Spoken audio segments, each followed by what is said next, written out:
Weight loss ಮಾಡೋದು ಅಷ್ಟೊಂದು ಕಷ್ಟನಾ? ದುಡ್ಡು ಖರ್ಚು ಮಾಡ್ದೇ ವೆಯ್ಟ್ ಲಾಸ್ ಕೆಲವರೆಲ್ಲ ಅಂದ್ಕೊಳ್ತಾರೆ. ಮದುವೆ ಆದಮೇಲೆ ಆಟೋಮೆಟಿಕ್ಲಿ ಲೇಡೀಸ್ ಎಲ್ಲ ದಪ್ಪ ಆಗ್ಬಿಡ್ತಾರೆ.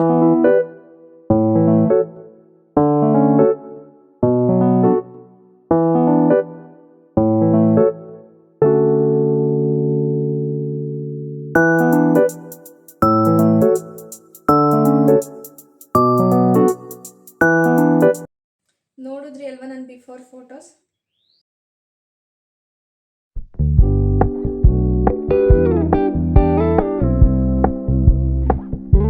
ಮತ್ತು ನನ್ನ ಆಫ್ಟರ್ ಫೋಟೋಸು ನೋಡಿದ್ರಿ ಅಲ್ವಾ?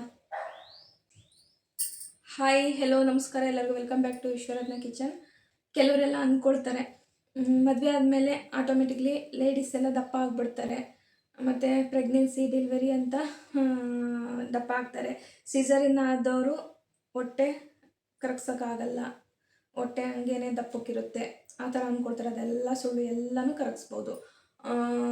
ಪರ್ಟಿಕ್ಯುಲರ್ ಯಾವ ಪಾರ್ಟ್ಗೆ ಯಾವ ಎಕ್ಸಸೈಸ್ ಅಂತ ಮಾಡಿದ್ರೆ ಖಂಡಿತವಾಗ್ಲೂ ಕರಗುತ್ತೆ. ನಾನು ಹಂಗೆ ಅಂದ್ಕೊಂಡಿದ್ದೆ, ಸಿಸರಿನ್ ಅಲ್ವಾ ಅದಕ್ಕೆ ಹೊಟ್ಟೆ ದಪ್ಪ ಹಂಗೆ ಉಳಿಯುತ್ತೆ ಅಂತ. ನಾನು ಅದನ್ನು ಎಕ್ಸಸೈಸ್ ಶುರು ಮಾಡಾದ್ಮೇಲೆ ಅದು ಸುಳ್ಳು ಅಂತ ಅಂದ್ಕೊಂಡೆ. ಯಾರು ಬೇಕಾದರೂ ಕರಗಿಸ್ಬೋದು. ವೆಯ್ಟ್ ಲಾಸ್ ಮಾಡೋದು ಅಷ್ಟೊಂದು ಕಷ್ಟನಾ? ದುಡ್ಡು ಖರ್ಚು ಮಾಡ್ದೇ ವೆಯ್ಟ್ ಲಾಸ್ ಮಾಡೋಕ್ಕೆ ಆಗಲ್ವಾ? ಲಕ್ಷಾಂತರ ರೂಪಾಯಿ ಖರ್ಚು ಮಾಡಿ ನಾವು ವೆಯ್ಟ್ ಲಾಸ್ ಕಂಪ್ನಿಗಳಿಗೆ ಹೋಗಿ ಸೇರಿಕೊಂಡು ಅಲ್ಲಿಂದನೇ ವೆಯ್ಟ್ ಲಾಸ್ ಆಗಬೇಕಾ? ಎಕ್ಸಾಂಪಲ್ VLCC ಕಲರ್ಸ್ ಅಂತ ತುಂಬ ಅಡ್ವರ್ಟೈಸ್ಮೆಂಟ್ಗಳನ್ನ ನೋಡ್ತೀವಿ. ಅಲ್ಲಿಗೆ ಹೋದ್ರಷ್ಟೇ ವೆಯ್ಟ್ ಲಾಸ್ ಆಗೋದು. ಮನೇಲಿ ಇದ್ಕೊಂಡು ವೆಯ್ಟ್ ಲಾಸ್ ಮಾಡೋಕ್ಕಾಗಲ್ವಾ? ನಾನು ಈ ವಿಡಿಯೋದಲ್ಲಿ ಮನೇಲಿ ಇದ್ಕೊಂಡೆ ಹೇಗೆ ವೆಯ್ಟ್ ಲಾಸ್ ಮಾಡ್ಬೋದು ಅಂತ ಹೇಳ್ತೀನಿ. ನನ್ನ ಫೇವ್ರೇಟ್ ಆಗಿರೋ 10 ವೆಯ್ಟ್ ಲಾಸ್ ಡ್ರಿಂಕ್ಸ್ನ ಈ ವಿಡಿಯೋದಲ್ಲಿ ಶೇರ್ ಮಾಡಿದ್ದೀನಿ. ವಿಡಿಯೋನ ಕೊನೆ ತನಕ ನೋಡಿ.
ಮೆಂತ್ಯನೂ ಕೂಡ ವೆಯ್ಟ್ ಲಾಸ್ನಲ್ಲಿ ಒಂದು ಸಪೋರ್ಟಿಂಗ್ ಅಂತ ಹೇಳ್ಬೋದು.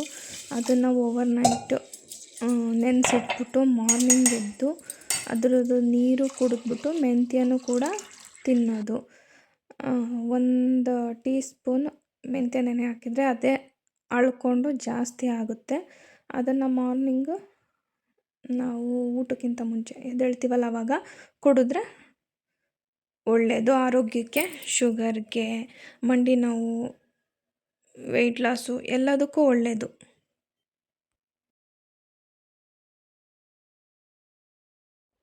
ರಾತ್ರಿ ಮಲಗಬೇಕಾದ್ರೆ ಒಂದು ಗ್ಲಾಸ್ನಲ್ಲಿ ಸ್ವಲ್ಪ ಜೀರಿಗೆ, ಸ್ವಲ್ಪ ಅಜ್ವಾಯಿನ, ಸ್ವಲ್ಪ ಸೋಂಪು, ಸ್ವಲ್ಪ ಮೆಂತ್ಯ, ಸ್ವಲ್ಪ ಕೊರಿಯಾಂಡರ್ ಸೀಡ್ಸು ಇಷ್ಟನ್ನು ನೀರಲ್ಲಿ ನೆನೆ ಹಾಕಿ ಓವರ್ನೈಟ್ ಬಿಟ್ಟು ಅದು ಚೆನ್ನಾಗಿ ನೆಂದಿರುತ್ತೆ. ಮಾರ್ನಿಂಗ್ ಎದ್ದು ನಾವು ಅದನ್ನು ಚೆನ್ನಾಗಿ ಕುದಿಸ್ಬೇಕು. ಕುದಿಸ್ಬಿಟ್ಟು ನಾವು ಅದನ್ನು ಕುಡಿಯೋದ್ರಿಂದ ತುಂಬ ಎಫೆಕ್ಟಿವ್. ಅದರ ರಸ ಎಲ್ಲ ಚೆನ್ನಾಗಿ ಬಿಟ್ಕೊಳ್ಳುತ್ತೆ. ನಾನು ಆ್ಯಕ್ಚುಲಿ ನೈಟು ನೆನೆಸೋದಕ್ಕೆ ಯಾರು ನೆನೆಸ್ತಾರೆ ಅಂದ್ಬಿಟ್ಟು ನಾನು ಡೈರೆಕ್ಟ್ ಮಾರ್ನಿಂಗೆ ಎಲ್ಲ ಮಿಕ್ಸ್ ಮಾಡಿ ಇಟ್ಕೊಳ್ತೀನಿ. ಅದನ್ನು ಒಂದು ಸ್ಪೂನ್ ಹಾಕ್ಕೊಂಡು ಕುದಿಸ್ಕೊಂಡು ಕುಡಿತೀನಿ.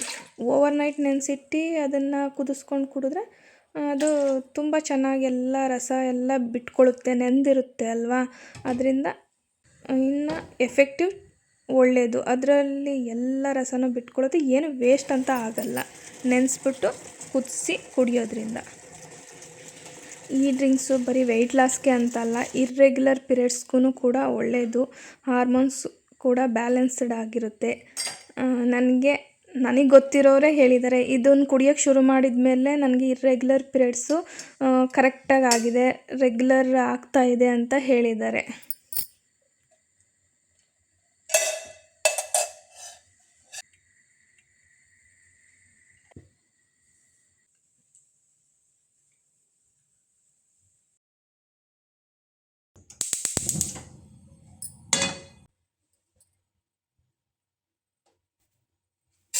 ಈ ಫ್ಲ್ಯಾಕ್ಸ್ ಸೀಡನ್ನ ಪೌಡ್ರ್ ಮಾಡಿ ಇಟ್ಕೊಂಡು ಒಂದು ವಾರ ಆಗೋಷ್ಟು, ಒಂದು 15 ದಿನ ಆಗೋಷ್ಟು ಪೌಡ್ರ್ ಮಾಡಿ ಇಟ್ಕೊಂಡು ಡೈರೆಕ್ಟ್ ಯಾವಾಗ ಬೇಕಾದ್ರೂ ಸ್ವಲ್ಪ ಬಿಸಿ ಮಾಡಿಕೊಂಡು ನೀರನ್ನ ಒಂದು ಲೋಟಕ್ಕೆ ಹಾಕೊಂಡು ಬಿಸಿನೀರಿಗೆ ಹಾಕೊಂಡು ಕುಡಿದ್ರೆ ತುಂಬ ಎಫೆಕ್ಟಿವು. ಬೆಲ್ಲಿ ಫ್ಯಾಟು ಮತ್ತು ಅನಗತ್ಯವಾಗಿ ಎಲ್ಲಿ ಕೊಬ್ಬು ಇರುತ್ತೆ ಅದನ್ನೆಲ್ಲ ಚೆನ್ನಾಗಿ ಕರಗಿಸುತ್ತೆ ಈ ಫ್ಲ್ಯಾಕ್ಸ್ ಸೀಡ್ಸು. ಇದೇನು ಕಾಸ್ಟ್ಲಿನೂ ಕೂಡ ಅಲ್ಲ.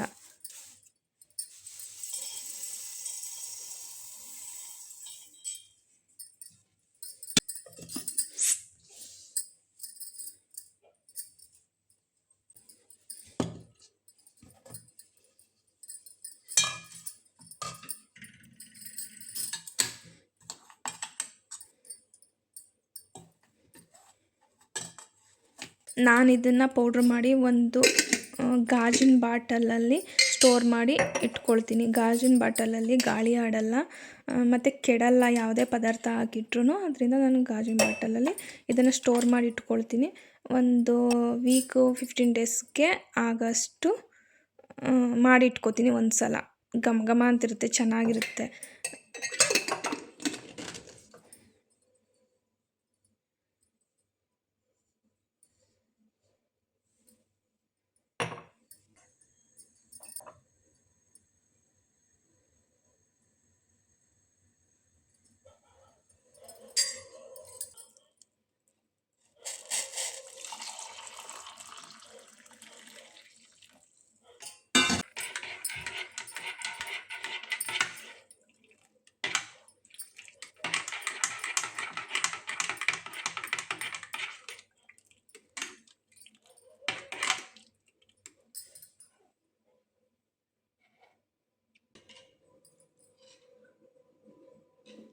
ಸಿಂಪಲ್ಲು. ಈ ಫ್ಲಾಕ್ಸ್ ಸೀಡ್ಸು ತುಂಬ ಕಾಸ್ಟ್ಲಿ ಏನೂ ಅಲ್ಲ. ಒಂದು 20 ರೂಪೀಸ್ಗೆಲ್ಲ ಒಂದು 50 ಗ್ರಾಮು ಆ ಥರ ಸಿಗುತ್ತೆ ಅನ್ಕೋತೀನಿ. 100 ಗ್ರಾಮ್ 50 ಗ್ರಾಮ್ ಅನಿಸುತ್ತೆ 20 ರೂಪೀಸ್ಗೆ. ಅಷ್ಟು ಕಡಿಮೆ ಬೆಲೆಯಲ್ಲಿ ಸಿಗುತ್ತೆ ಫ್ಲ್ಯಾಕ್ಸ್ ಸೀಡ್ಸು. ಟೇಸ್ಟು ನಮ್ಮದು ಹುಚ್ಚೆಳ್ಳೆಲ್ಲ ಬರುತ್ತಲ್ಲ, ನಾವು ಕುಟ್ಟುಂಡಿಗೆ ಉಪಯೋಗಿಸ್ತೀವಲ್ಲ ಅದೇ ಥರ ಇರುತ್ತೆ. ಇದನ್ನು ಚಟ್ನಿ ಪುಡಿನೂ ಮಾಡಿ ಉಪಯೋಗಿಸ್ಬೋದು. ಬಟ್ ಹಿಂಗೆ ಖಾಲಿ ಹೊಟ್ಟೆನಲ್ಲಿ ಹಿಂಗೆ ಪೌಡರ್ ಮಾಡಿಕೊಂಡು ಕುಡಿದ್ರೆ ತುಂಬ ಒಳ್ಳೆಯದು, ತುಂಬ ಎಫೆಕ್ಟಿವ್. ನಾನು ಪರ್ಸ್ನಲಿ ಇದ್ರದ್ದು ಉಪಯೋಗ ತುಂಬ ತಗೊಂಡಿದ್ದೀನಿ. ಬೆಲ್ಲಿ ಫ್ಯಾಟ್ ಬರ್ನಿಂಗ್ಗೆ ತುಂಬ ಎಫೆಕ್ಟಿವು. ಮತ್ತು ಬ್ಯಾಡ್ ಫ್ಯಾಟ್ ಎಲ್ಲೆಲ್ಲಿ ಕಲೆಕ್ಟ್ ಆಗಿರುತ್ತೆ ಅದನ್ನು ತುಂಬ ಕ್ಲಿಯರ್ ಮಾಡುತ್ತೆ, ತುಂಬ ಲಾಸ್ ಮಾಡುತ್ತೆ ಫ್ಯಾಟ್ನ ಮಾತ್ರ. ಸ್ವಲ್ಪ ಹೀಟ್ ಕೂಡ ಇದಕ್ಕೆ ಆಲ್ಟರ್ನೇಟ್ ಆಗಿರೋ ಅಂಥದ್ದು ಬೇಕಾದ್ರೆ ತೊಗೋಬೋದು. ನನಗೆ ಯಾವ ತೊಂದರೆನೂ ಆಗಿಲ್ಲ. ಬಟ್ ಹೀಟು ಅನ್ನೋರು ಬಾಡಿರೋ ಮಧ್ಯಾಹ್ನ ಮೊಸರಲ್ಲಿ ಊಟ, ಸ್ವಲ್ಪ ಮೊಸರು, ಊಟಕ್ಕೆ ಮೊಸರು ಸೇರಿಸ್ಕೊಂಡು ಊಟ ಮಾಡ್ಬೋದು ಇದನ್ನು ತಗೊಂಡಾಗ. ಮೊಸರು ಒಳ್ಳೆಯದೇ ಅಲ್ವಾ. ಆ ಥರ ಸ್ವಲ್ಪ ನಾವು ಫುಡ್ಡಲ್ಲಿ ಬ್ಯಾಲೆನ್ಸ್ ಮಾಡಿಕೊಂಡ್ರೆ ತುಂಬ ಒಳ್ಳೆಯದು. ಮತ್ತು ಹೃದಯಕ್ಕೆ ತುಂಬ ಒಳ್ಳೆಯದು, ಮಂಡಿ ನೋವಿಗೆ ತುಂಬ ಒಳ್ಳೆಯದು. ಫ್ಲಾಕ್ಸ್ ಸೀಟಿಂದ ತುಂಬ ಉಪಯೋಗ ಇದೆ, ಶುಗರ್ಗೆ ಒಳ್ಳೆಯದು, ವೆಯ್ಟ್ ಲಾಸಲ್ಲಿ ತುಂಬ ಎಫೆಕ್ಟಿವ್. ನಮಗೆ ಇದು ಬೇಕು ಅಂದರೆ, ತುಂಬ ಎಫೆಕ್ಟಿವ್ ಆಗಬೇಕು ಅಂದರೆ ಬೆಳಿಗ್ಗೆ 1/2 ಸ್ಪೂನು, ರಾತ್ರಿ ಊಟ ತಿಂದು ಮಲಗಬೇಕಾದ್ರೆ 1/2 ಸ್ಪೂನು ತೊಗೋಬೋದು. ಅದರ ಅವಶ್ಯಕತೆ ಇಲ್ಲ, ಮಾರ್ನಿಂಗ್ 1 ಟೈಮ್ ಕುಡಿದ್ರೂ ಸಾಕು. ನಾನು ದೊಡ್ಡ ಸ್ಪೂನು ಅದು ಹಾಕಿದ್ದು, ಒಂದು ಟೀ ಸ್ಪೂನಲ್ಲಿ ಒಂದು ಸ್ಪೂನು, ದೊಡ್ಡ ಸ್ಪೂನಲ್ಲಿ ಅರ್ಧ ಸ್ಪೂನು ಹಾಕೊಂಡು ಕುಡಿದ್ರೆ ವೆಯ್ಟ್ ಲಾಸ್ ಜೊತೆ ಆರೋಗ್ಯಕ್ಕೂ ಕೂಡ ಒಳ್ಳೆಯದು. ಬೆಟ್ಟದ ನೆಲ್ಲಿಕಾಯಿ ಎಲ್ಲರಿಗೂ ಗೊತ್ತಿದೆ ಅಲ್ವಾ. ಈ ಬೆಟ್ಟದ ನೆಲ್ಲಿಕಾಯಿನ ದಿನಕ್ಕೆ ಒಂದು ನಾವು ತೊಗೊಂಡ್ರೆ ಆರೋಗ್ಯಕ್ಕೆ ತುಂಬ ಒಳ್ಳೆಯದು. ಅದನ್ನು ನಾವು ಖಾಲಿ ಹೊಟ್ಟೆನಲ್ಲಿ ಈ ಥರ ಜ್ಯೂಸ್ ಮಾಡ್ಕೊಂಡು ಕುಡಿಯೋದ್ರಿಂದ ವೆಯ್ಟ್ ಲಾಸ್ಗೂ ಕೂಡ ಸಪೋರ್ಟ್ ಮಾಡುತ್ತೆ. ಅದನ್ನು ಸ್ವಲ್ಪ ಕಟ್ ಮಾಡಿಕೊಂಡು ಮಿಕ್ಸರ್ ಜಾರ್ನಲ್ಲಿ ಹಾಕ್ಕೊಂಡು ಅದ್ರ ಜೊತೆಗೆ ಸ್ವಲ್ಪ ಶುಂಠಿ, ಒಂದು 4 ಕಾಳು ಪೆಪ್ಪರು, ಸ್ವಲ್ಪ ರಾಕ್ ಸಾಲ್ಟು ಅಷ್ಟು ಹಾಕ್ಕೊಂಡು ಚೆನ್ನಾಗಿ ರುಬ್ಕೊಂಡು ಅದನ್ನು ನೀರು ಹಾಕ್ಬಿಟ್ಟು ಅದಕ್ಕೆ ಜ್ಯೂಸ್ ಥರ ಮಾಡಿಕೊಂಡು ಫಿಲ್ಟ್ರ್ ಮಾಡಿ ನಾನು ತಗೋತೀನಿ. ಅದನ್ನು ಶುಗರ್ಗೆ, ರಕ್ತಹೀನತೆಗೆ, ನಮ್ಮ ವಿಟಮಿನ್ ಸಿನೂ ಕೂಡ ಕೊಡುತ್ತೆ. ತುಂಬ ಆರೋಗ್ಯವಾಗಿರೋದಕ್ಕೆ ಇದು ಬೆಟ್ಟದ ನೆಲ್ಲಿಕಾಯಿ ಒಳ್ಳೆಯದು. ಅದರಿಂದ ನಾನು ತಗೋತೀನಿ ಇದನ್ನು.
ಈ ಆಮ್ಲ ಜ್ಯೂಸ್ನಲ್ಲಿ ಬರೀ ನಾನು ಆಮ್ಲ ಹಾಕಿ ರುಬ್ಬಿಲ್ಲ, ಬೇಕಾದ್ರೆ ಆಮ್ಲ ಹಾಕಿ ರುಬ್ಬೋದು. ನಾನು ಅದ್ರ ಜೊತೆ ಸ್ವಲ್ಪ ಶುಂಠಿ ಮತ್ತು ರಾಕ್ ಸಾಲ್ಟು, ಒಂದು 4 ಕಾಳು ಪೆಪ್ಪರ್ ಹಾಕಿ ರುಬ್ಬಿದ್ದೀನಿ. ಈ ಬೆಟ್ಟದ ನೆಲ್ಲಿಕಾಯಿ ಇದೆಯಲ್ಲ, ಅದು ಶುಗರ್ ಕಂಟ್ರೋಲ್ಗೆ ತುಂಬ ಎಫೆಕ್ಟಿವ್. ಶುಗರ್ ಇರೋರಿಗೆ ತುಂಬ ಒಳ್ಳೆಯದು ಬೆಟ್ಟದ ನೆಲ್ಲಿಕಾಯಿ ಜ್ಯೂಸು. ಮತ್ತು ಅದ್ರ ಜೊತೆ ಸ್ವಲ್ಪ ಶುಂಠಿ ಮತ್ತು ರಾಕ್ ಸಾಲ್ಟು ಮತ್ತು ಒಂದು ಸ್ವಲ್ಪ ಪೆಪ್ಪರು ಹಾಕಿ ರುಬ್ಬಿದ್ದೀನಿ. ಅದು ಶುಂಠಿ ಮತ್ತು ರಾಕ್ ಸಾಲ್ಟು ನಾವು ನಮ್ಮ ದೇಹಕ್ಕೆ ಸೇವಿಸಿದಾಗ ಊಟಕ್ಕಿಂತ ಮುಂಚೆ ನಮ್ಮ ಜಠರಾಗ್ನಿ ಆ್ಯಕ್ಟಿವ್ ಆಗುತ್ತಂತೆ. ನಾನಿದು ಆಯುರ್ವೇದದಲ್ಲಿ ಓದಿದ್ದೆ. ಅದರಿಂದ ನಾವು ಈಗ ಬೆಟ್ಟದ ನೆಲ್ಲಿಕಾಯಿ, ಶುಂಠಿ ಮತ್ತು ಪೆಪ್ಪರು, ರಾಕ್ ಸಾಲ್ಟು ಎಲ್ಲ ಹಾಕಿ ರುಬ್ಬಿ ಇದು ಕುಡಿಯೋದ್ರಿಂದ ಆರೋಗ್ಯಕ್ಕೆ ತುಂಬ ಬೆನಿಫಿಟ್ ಇರುತ್ತೆ. ವೆಯ್ಟ್ ಲಾಸಲ್ಲೂ ಕೂಡ ಇದನ್ನು ಕೂಡ ಸಹಾಯ ಮಾಡುತ್ತೆ. ಹಾಗೆಯೇ ಈ ಬೆಟ್ಟದ ನೆಲ್ಲಿಕಾಯಿ ಜ್ಯೂಸಿಂದ ರಕ್ತನೂ ಕೂಡ ಜಾಸ್ತಿ ಆಗುತ್ತಂತೆ. ಮತ್ತು ವಿಟಮಿನ್ ಸಿ ಕೂಡ ಹೇರಳವಾಗಿ ಬೆಟ್ಟದ ನೆಲ್ಲಿಕಾಯಲ್ಲಿರುತ್ತೆ. ದಿನಕ್ಕೊಂದು ನೆಲ್ಲಿಕಾಯಿ ಜ್ಯೂಸ್ ಮಾಡ್ಕೊಂಡು ಕುಡಿಬೇಕು ಅಂತ ಏನಿಲ್ಲ, ಹಂಗೇನೆ ಕಚ್ಕೊಂಡು ತಿಂದ್ರೂ ಸಾಕು. ಕಹಿ ಅಂತೂ ಆಗಲ್ಲ. ಜ್ಯೂಸ್ ಮಾಡಿಕೊಂಡ್ರೆ ಜ್ಯೂಸ್ ನಾನು ಕುಡಿದ್ಮೇಲೆ ಕಹಿ ಇರಲಿಲ್ಲ. ಹಾಗೆ ತಿನ್ಬೇಕಾದ್ರೆ ಚೂರು ಕಹಿ ಸ್ಟಾರ್ಟಿಂಗ್ ಒಂದು ಚೂರು ಅನಿಸುತ್ತೆ, ಆಮೇಲೆ ತಿಂದಾದ್ಮೇಲೆ ಬಾಯೆಲ್ಲ ಸಿಹಿ ಸಿಹಿ ಅನ್ನಿಸ್ತಿರುತ್ತೆ. ಅದರಿಂದ ದಿನಕ್ಕೆ ಒಂದಾದರೂ ಬೆಟ್ಟದ ನೆಲ್ಲಿಕಾಯಿ ತಿನ್ನಿ. ನಾವು ಮಲಗಬೇಕಾದ್ರೆ ಸ್ವಲ್ಪ ಚಿಯಾ ಸೀಡ್ಸ್ನ ರಾತ್ರಿಯೇ ನೆನೆಸಿಟ್ಟು ಅದನ್ನು ಬೆಳಗ್ಗೆ ಚೆನ್ನಾಗಿ ನೆಂದಿರುತ್ತೆ, ಸ್ವಲ್ಪ ತಣ್ಣೀರೊಳಗಡೆ ಚಿಯಾ ಸೀಡ್ಸು, ಸ್ವಲ್ಪ ಲೆಮನ್ನು, ಸ್ವಲ್ಪ ಹನಿ ಅಷ್ಟನ್ನು ಹಾಕೊಂಡು ಕುಡಿದ್ರೆ ಅದು ಹೊಟ್ಟೆ ತುಂಬಿರೋ ಥರ ಫೀಲ್ ಕೊಡುತ್ತೆ. ಜಾಸ್ತಿ ಆಹಾರ ತಿನ್ನಕ್ಕೆ ಬಿಡಲ್ಲ. ಇದು ಕೂಡ ವೆಯ್ಟ್ ಲಾಸ್ಗೆ ಒಳ್ಳೆ ಎಫೆಕ್ಟಿವ್ ಆಗಿ ಕೆಲಸ ಮಾಡುತ್ತೆ.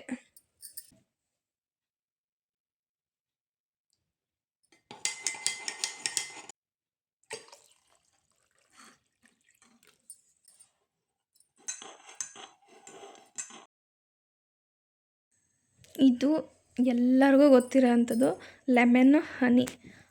ನಾನು ತಗೊಳ್ಳಲ್ಲ, ನನಗೆ ಆ್ಯಸಿಡಿಟಿ ಇರೋದ್ರಿಂದ ಲೆಮನ್ ನಾನು ತುಂಬ ಕಡಿಮೆ ಯೂಸ್ ಮಾಡ್ತೀನಿ. ಬಟ್ ಮುಂಚೆ ಎಲ್ಲ ತೊಗೊಂಡಿದ್ದೀನಿ, ಅದನ್ನು ಕೂಡ ವೆಯ್ಟ್ ಲಾಸಲ್ಲಿ ತುಂಬ ಎಫೆಕ್ಟಿವು. ಆ್ಯಕ್ಚುಲಿ ಎಲ್ಲದಕ್ಕಿಂತ ಮೊದಲು ಎಲ್ಲರಿಗೂ ಗೊತ್ತಿರೋದು ಇದು ಲೆಮನ್ ಹನಿ. ಒಂದು ಲೋಟ ವಾಮ್ ವಾಟರ್ನಲ್ಲಿ, ತುಂಬ ಬಿಸಿ ಮಾಡಬಾರ್ದು, ಒಂದು ಸ್ವಲ್ಪ ಉಗುರು ಬೆಚ್ಚಗಿನ ನೀರಿನಲ್ಲಿ ಸ್ವಲ್ಪ ಒಂದು ಹಾಫ್ ಲೆಮನ್ನು, 1 ಟೇಬಲ್ ಸ್ಪೂನು ಹನಿ ಹಾಕ್ಬಿಟ್ಟು ಮಿಕ್ಸ್ ಮಾಡಿಕೊಂಡು ಖಾಲಿ ಹೊಟ್ಟೆನಲ್ಲಿ ಬೆಳಗ್ಗೆ ಎದ್ದ ತಕ್ಷಣ ಕುಡಿಯೋದು. ಇದು ಎಲ್ಲರಿಗೂ ಸಾಮಾನ್ಯವಾಗಿ ಗೊತ್ತಿರುತ್ತೆ. ವೆಯ್ಟ್ ಲಾಸ್ಗೂ ಸಪೋರ್ಟ್ ಮಾಡುತ್ತೆ. ವೆಯ್ಟ್ ಲಾಸ್ ಡ್ರಿಂಕ್ಸ್ ಎಲ್ಲ ನೋಡಿದ್ರಿ ಅಲ್ವಾ? ಈ ವೆಯ್ಟ್ ಲಾಸ್ ಡ್ರಿಂಕ್ಸ್ನ ಬರೀ ಕುಡ್ಕೊಂಡಿದ್ರೆ ಒಂದು ಸ್ವಲ್ಪ ಇಷ್ಟಿಷ್ಟು ರಿಸಲ್ಟ್ ಬರುತ್ತೆ. ಫ್ಯಾಟ್ ಬರ್ನಿಂಗ್ ಆಗುತ್ತೆ, ಸ್ವಲ್ಪ ಹೀಟ್ ಪದಾರ್ಥಗಳು, ಹಾಟ್ ವಾಟರ್ ಅದೆಲ್ಲ ಕುಡಿಯೋದ್ರಿಂದ ಸ್ವಲ್ಪ ಫ್ಯಾಟ್ ಬರ್ನಿಂಗ್ ಆಗುತ್ತೆ ಅಷ್ಟೇ. ಆದರೆ ಫುಲ್ ವೆಯ್ಟ್ ಲಾಸ್ ಆಗಿ ನಾವು ಇಷ್ಟಪಟ್ಟಂಥ ವೆಯ್ಟ್ಗೆ ನಾವು ಬರೋಕ್ಕಾಗಲ್ಲ ಬರೀ ಈ ಡ್ರಿಂಕ್ಸ್ನ ಕುಟ್ಕೊಂಡ್ರೆ. ಈ ಡ್ರಿಂಕ್ಸ್ ಜೊತೆ ನಾವು ಸ್ವಲ್ಪ ಎಕ್ಸಸೈಸ್ ಮಾಡಬೇಕಾಗುತ್ತೆ. ನಮ್ಮ ವೆಯ್ಟ್ ಲಾಸ್ ಜರ್ನಿನಲ್ಲಿ ಈ ಡ್ರಿಂಕ್ಸ್ಗಳು ಸಪೋರ್ಟ್ ಮಾಡ್ತವೆ ವೆಯ್ಟ್ ಲಾಸ್ ಆಗೋಕ್ಕೆ. ಬೇಗ ನಾವೇನು ಅಂದ್ಕೊಂಡಿರ್ತೀವಿ ವೆಯ್ಟ್ ಲಾಸ್ನ ಟಾರ್ಗೆಟ್, ನಾವಿಷ್ಟು ವೆಯ್ಟ್ ಆಗಬೇಕು ಅಂತ ನಾವು ಏನು ಟಾರ್ಗೆಟ್ ಮಾಡ್ಕೊಂಡಿರ್ತೀವಿ, ಅದಕ್ಕೆ ಈ ಡ್ರಿಂಕ್ಸ್ಗಳು ಸಪೋರ್ಟ್ ಮಾಡ್ತವೆ. ಅದು ಬಿಟ್ಟು ಇದೇ ಎಲ್ಲ ಕೆಲಸ ಮಾಡ್ತವೆ ಅಂತ ಹೇಳೋಕ್ಕಾಗಲ್ಲ. ನಾವು ಅಡ್ಡಾದಿಡ್ಡಿ ಎಷ್ಟು ಬೇಕು ಅಷ್ಟು ತಿನ್ಕೊಂಡು, ಏನು ಬೇಕು ಅದನ್ನೆಲ್ಲ ತಿನ್ಕೊಂಡು ಬರೀ ಡ್ರಿಂಕ್ಸ್ ಕುಡಿತಾ ಇದ್ದೀವಿ ಸಣ್ಣ ಆಗ್ತೀವಿ ಅಂತ ಅಂದ್ಬಿಟ್ರೆ ಸಣ್ಣ ಆಗಿಬಿಡುತ್ತಾ? ಆಗಲ್ಲ. ನಾವು ಫುಡ್ಡಲ್ಲಿ ಕಂಟ್ರೋಲ್ ಮಾಡಬೇಕು, ಪ್ಲಸ್ ಎಕ್ಸಸೈಸ್ ಮಾಡಬೇಕು. ಫುಡ್ಡಲ್ಲಿ ನಾವು ಏನು ತಿಂತೀವಿ ಅಂದರೆ ಎಲ್ಲನೂ ತ್ಯಾಗ ಮಾಡಬೇಕು ಅಂತ ಇಲ್ಲ. ನಮ್ಮ ಇಷ್ಟನ್ನು ಇಟ್ಕೊಂಡು ನಾವು ಆರೋಗ್ಯ ದೃಷ್ಟಿನಲ್ಲೂ ನೋಡಿಕೊಂಡು ನಾವು ಎಷ್ಟು ತಿಂತಿರ್ತೀವಿ ಆಹಾರನ ಅದರಲ್ಲಿ ಕಡಿಮೆ ಪ್ರಮಾಣ ತಿನ್ನಬೇಕಾಗುತ್ತೆ. ಕೊಬ್ಬು ಬೇಕು, ಶುಗರು ಬೇಕು, ಕೊಲೆಸ್ಟ್ರಾಲು ಬೇಕು, ಅದೆಲ್ಲ ಗುಡ್ಡಾಗಿರ್ಬೇಕಷ್ಟೆ, ಅದೆಲ್ಲ ಬೇಕು. ಎಲ್ಲನೂ ತಿನ್ಕೊಂಡೇ ಡಯಟ್ ಮಾಡೋಣ. ನಾನು ಕಾಸ್ಟ್ಲಿ ಅಂತ ನಾನು ಏನು ಖರ್ಚು ಮಾಡ್ದೇ ನಾನು ಸಣ್ಣ ಆಗಿರೋದು. ಮನೆಯೇ ಕೂತ್ಕೊಂಡು ಮನೆಯಲ್ಲಿರೋ ಆಹಾರದಿಂದನೇ ಸಣ್ಣ ಆಗಿದ್ದು ನಾನು. ಬರ್ತಾ ಬರ್ತಾ ತುಂಬ ದಪ್ಪ ಆಗ್ತಾ ಹೋಗ್ತಾ ಇದ್ದೆ. ನನಗೆ ಒಂದಿನ ಅನ್ನಿಸ್ತು, ಯಾಕೆ ಸಣ್ಣ ಆಗಬಾರ್ದು ನಾನು, ನನ್ನ ಕೈಲಾಗಲ್ವ ಸಣ್ಣ ಆಗೋದಕ್ಕೆ ಅಂತ. ಅದರಿಂದ ಈ ಪ್ಲ್ಯಾನ್ನ ನಾನೇ ಮಾಡಿಕೊಂಡೆ. ಅದು 100% ರಿಸಲ್ಟ್ ಬಂತು. ಅದನ್ನು ನಿಮ್ಮ ಹತ್ರ ಶೇರ್ ಮಾಡ್ಕೋಬೇಕು ಅಂತ ಅಂದ್ಕೊಂಡೆ. ಯಾರಿಗಿಷ್ಟ ಸಣ್ಣ ಆಗಬೇಕು ಅಂತ ಅವರು ಇದನ್ನು ಫಾಲೋ ಮಾಡಿ ನಿಮ್ಮ ವೆಯ್ಟ್ ಲಾಸ್ನ ಮಾಡ್ಕೊಳ್ಳಿ. ನಿಮ್ಮ ವೆಯ್ಟ್ ಲಾಸ್ನ ನೀವೇ ಮಾಡ್ಕೋಬೇಕು. ಮತ್ತು ನಾನು ಅರ್ಧ ಗಂಟೆ ಮಾರ್ನಿಂಗ್ ವಾಕ್ ಮಾಡ್ತಿದ್ದೆ. ಇಲ್ಲಿ RMP ಲೇಔಟ್ ಅಂತ ಇದೆ, ಅಲ್ಲಿ ತನಕ ಒಬ್ಬಳೇ ಹೋಗ್ತಾ ಇದ್ದೆ. ಜೊತೆಗೆ ಒಂದೊಂದು ಸ್ವಲ್ಪ ದಿನ ನಮ್ಮ ನೇಬರ್ಸು ಬರ್ತಾಯಿದ್ರು. ಅದು ಮಾಡಿ ಅಲ್ಲಿಂದ ಬಂದರೆ ಬರೀ 4,500 ಆಗ್ತಾಯಿತ್ತು. ಮನೆಗೆ ಬಂದು ಇಲ್ಲಿ ರೌಂಡ್ ಹೊಡಿತಿದ್ದೆ. 7,000 ಸ್ಟೆಪ್ಸ್ ಆಗೋ ತನಕ ಮೊಬೈಲ್ ಪಾಕೆಟಲ್ಲಿ ಇಟ್ಕೋತಾ ಇದ್ದೆ. ನನಗೆ 10,000 ಸ್ಟೆಪ್ಸ್ ಕಂಪ್ಲೀಟ್ ಆಗಬೇಕಿತ್ತು. ಆ ಥರ ನಾನು ಟಾರ್ಗೆಟ್ ಇಟ್ಕೊಂಡಿದ್ದೆ. ಪ್ಲಸ್ ಅದ್ರ ಜೊತೆ ನಾನು 25 ನಿಮಿಷ, ಅರ್ಧ ಗಂಟೆ ಅಲ್ಲ 25 ನಿಮಿಷ ಎಕ್ಸಸೈಸ್ ಮಾಡ್ತಾಯಿದ್ದೆ ಯೂಟ್ಯೂಬಲ್ಲೇ ನೋಡಿಕೊಂಡು. ಅದು ನನಗೆ ಎಫೆಕ್ಟಿವ್ ಆಯಿತು. ಒಂದು ಸಲ ವೆಯ್ಟು ಇಳಿಯೋಕ್ಕೆ ಬರ್ತಾ ಇದೆ ಅಂದರೆ ಅದು ಇಳಿತಾನೇ ಹೋಗುತ್ತೆ. ಇಳಿಯೋಕ್ಕೆ ಶುರುವಾಗೋಕ್ಕೆ ಸ್ವಲ್ಪ ಟೈಮ್ ತಗೊಳುತ್ತೆ. ಒಂದು ಸಲ ಇಳಿಯೋಕ್ಕೆ ಏನಾದರೂ ಶುರುವಾಯಿತು ಅಂದರೆ ಸ್ವಲ್ಪನೇ ಇಳಿತಾನೇ ಹೋಗುತ್ತೆ. ನಾನು 65 kg ಇದ್ದೆ, 65 + 5 ಆ ಥರ. ಅದರಿಂದ ನಾನು ವೆಯ್ಟ್ ಲಾಸ್ ಅಂತ ಶುರುವಾದಮೇಲೆ ಅದು 50ಕ್ಕೆ ಬಂತು. 50ರಿಂದ ಇನ್ನೂ 1-2 ಪಾಯಿಂಟ್ ಕಡಿಮೆ ಆಗೋಕ್ಕೆ ಹೋಯಿತು. ಆವಾಗ ನಾನು ಸಾಕು ಇದು ವೆಯ್ಟ್ ಲಾಸ್ ಅಂತ ಬಿಟ್ಟು, ಆಮೇಲೆ ನಾನು ತುಂಬ ವೆಯ್ಟು ಲಾಸ್ ಆಗಿರೋದು ನನಗಿಷ್ಟ ಆಗಲಿಲ್ಲ. ಆಮೇಲೆ ಫ್ಯಾಮಿಲಿನಲ್ಲೂ ಎಲ್ಲರೂ ಯಾಕೆ ವೆಯ್ಟ್ ಗೇಯ್ನ್ ಆಗಿದ್ದಾಗ ಹುಷಾರಿರಲಿಲ್ಲ ಆ್ಯಕ್ಚುಲಿ. ಆವಾಗ ಯಾರೂ ಕೇಳಲಿಲ್ಲ ಆರೋಗ್ಯ ಸರಿ ಇಲ್ವಾ ಅಂತ. ಆದರೆ ವೆಯ್ಟ್ ಲಾಸ್ ಆದಮೇಲೆ ನಾನು ಆರೋಗ್ಯವಾಗಿದ್ದೆ. ಆವಾಗ ಹುಷಾರಿಲ್ವಾ ನಿನಗೆ, ಯಾಕೆ ಹಿಂಗೆ ಸಣ್ಣ ಆಗಿದೆಯಾ, ಏನಾಯಿತು ಎಲ್ಲ ಕೇಳೋರೆ. ಅದ್ರ ಜೊತೆಗೆ ನನಗೂ ಅನ್ನಿಸ್ತು, ಜನಗಳಿಗೆ ನಾನು ತಲೆ ಕೆಡಿಸ್ಕೊಳ್ಳೋದಿಲ್ಲ. ನನಗೂ ಅನ್ನಿಸ್ತು ನಾನು ತುಂಬ ಸಣ್ಣ ಆಗಿಬಿಟ್ಟೆ ಅಲ್ವಾ, ಇಷ್ಟೊಂದು ಸಣ್ಣ ಇದ್ಕೊಂಡ್ರೆ ನಾನು ಮನೆ ಕೆಲಸ ಹೆಂಗೆ ಮಾಡೋದು ಇಷ್ಟೊಂದೆಲ್ಲ ಅಂತ ನನಗೆ ಅನ್ನಿಸ್ತು. ನಾನೇನು ಫಿಲಮ್ ಹೀರೋಯಿನ, ನನಗೆ ಅಲ್ಲೊಬ್ಬರು ಕೆಲಸದವ್ರು ಇಲ್ಲೊಬ್ಬರು ಕೆಲಸದವ್ರು ನನಗೇನ ಎಲ್ಲ ಮಾಡ್ಕೊಡೋದಕ್ಕೆ ನಾನೇ ಮಾಡಬೇಕು ಮನೆ ಕೆಲಸ. ಸೊ ಅದರಿಂದ ನಾನು ಮತ್ತೆ ಇನ್ನೊಂದು 5 kg ಜಾಸ್ತಿ ಮಾಡ್ಕೊಳ್ಳೋಣ ಅಂತ ಜಾಸ್ತಿ ಮಾಡಿಕೊಂಡೆ. ನಮ್ಮ ವೆಯ್ಟು ನಮ್ಮ ಕೈಲಿರುತ್ತೆ. ವೆಯ್ಟ್ನ ಮ್ಯಾನೇಜ್ ಮಾಡ್ಕೊಳ್ಳೋಣ, ಆರೋಗ್ಯವಾಗಿರೋಣ. ನನ್ನ ವಿಡಿಯೋ ನಿಮ್ಗೆ ಇಷ್ಟ ಆದರೆ ಲೈಕ್ ಮಾಡಿ, ಶೇರ್ ಮಾಡಿ, ಮತ್ತು ಸಬ್ಸ್ಕ್ರೈಬ್ ಮಾಡ್ಕೊಂಡು ನೋಡೋದನ್ನು ಮರಿಬೇಡಿ. Thank you for watching.